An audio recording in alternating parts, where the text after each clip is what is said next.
dès que, parce qu'on écrit urgemment, on écrit en rouge. Dans le carnet, on a écrit urgence. Donc dès que tu pars, soit ton père pour pouvoir faire sortir l'enfant, parce que c'est l'eau qui fait vivre l'enfant. Mais je suis allée le jeudi 10 mai, j'ai dormi le jeudi, j'ai dormi. Les autres ont accouché, ils venaient, ils partaient. Il y a d'autres qui avaient aussi la même situation que moi, on est allé à deux, il y a d'autres qui avaient la même situation, où il n'y avait pas l'autre, mais par contre, on a donné un seul comprimé, elle est partie. J'ai vu plus de 3 comprimés.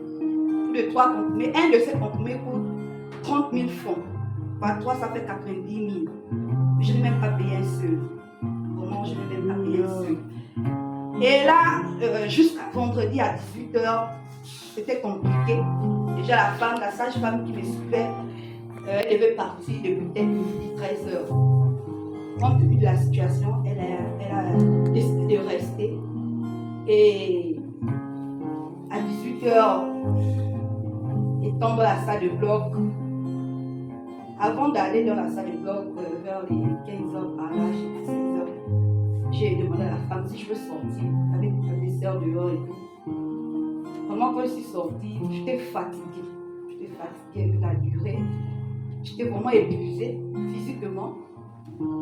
Je crois spirituellement aussi, parce que là, j'étais vraiment fatiguée. En sortant, je suis allée derrière avec une sœur. Elle s'est mise à prier. Après prier, à mon cœur, je disais, Seigneur, si je rentre là, je ne peux plus sortir. En fait, je veux sortir librement, quoi. Vraiment libre. Je suis allée.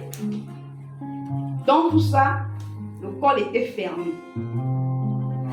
Donc, il n'y avait aucun signe d'accouchement pendant cette période. Du coup, certains sages-femmes négligèrent. Il y avait une seule, voilà, que le Seigneur avait disposée, qui était quand même là pour prendre soin. Quand je suis rentrée à 17h, elle dit, Fadiola, tu es encore loin. Je disais, maman, essaie quand même de pouvoir encore faire les toucher. Certainement, ça va aller. Et du coup, elle disait, en tout cas, si 22h arrive, tu vas passer au bloc. Parce que tu es la seule. Les autres qui étaient là, tous sont bien partis.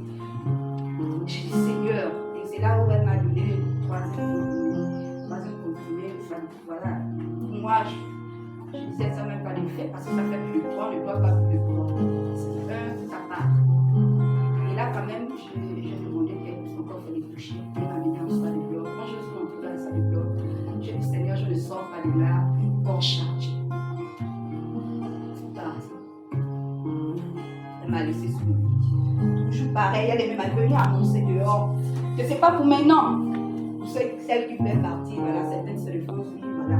Chacun, c'est parti. On est resté. Et il y a eu d'autres accouchés. Il y avait une femme qui venait accoucher. Vers 18h, j'étais assise sur la chaise. Je voulais accoucher. Elle m'a dit, Fabiola, arrête ça, quand tu es encore loin, tu ne peux pas accoucher, ton corps est fermé. Du coup, c'était tellement sérieux que j'ai dit, je vais accoucher. Au moment où elle vient, parfois, par la grâce du Seigneur, il devait être sur les marches, voilà, monter sur le lit. Et du coup, j'ai accouché tranquillement. Je pouvais bénir le Seigneur. J'ai dit, Seigneur, merci vraiment parce que elle-même, elle était étonnée pour dire comment tu as fait, ton corps est fermé. Je disais merci Seigneur, c'est pourquoi ce matin je vais encore rendre gloire au Seigneur. Alléluia. Alléluia.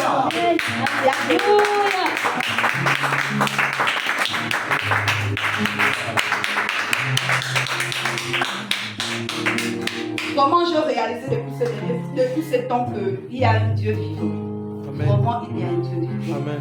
Parce qu'avec toute cette période, je ne me réalisais pas. C'est pas que j'ai encore souvent parlé, mais là j'ai vu que le Dieu que nous prions là, il est le véritable. Il est vraiment le véritable. Alléluia. Une des questions était que pour moi, je voyais que comment cet enfant ne devait pas vivre. De un, il est sans l'eau, c'est-à-dire il n'y a pas un signe. L'eau, c'est la vie. Et de deux, quand il fallait accoucher, si seulement le Seigneur n'était pas, il devait être ici, parce qu'elle est dans, il devait tomber.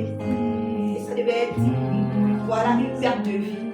Donc tout ça, quand je réalise, je dis vraiment, Seigneur, je te bénis.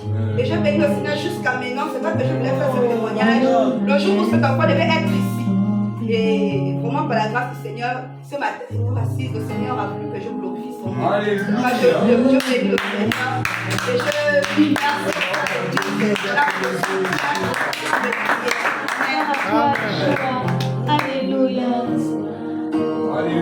Jésus qui ne laisse tomber personne.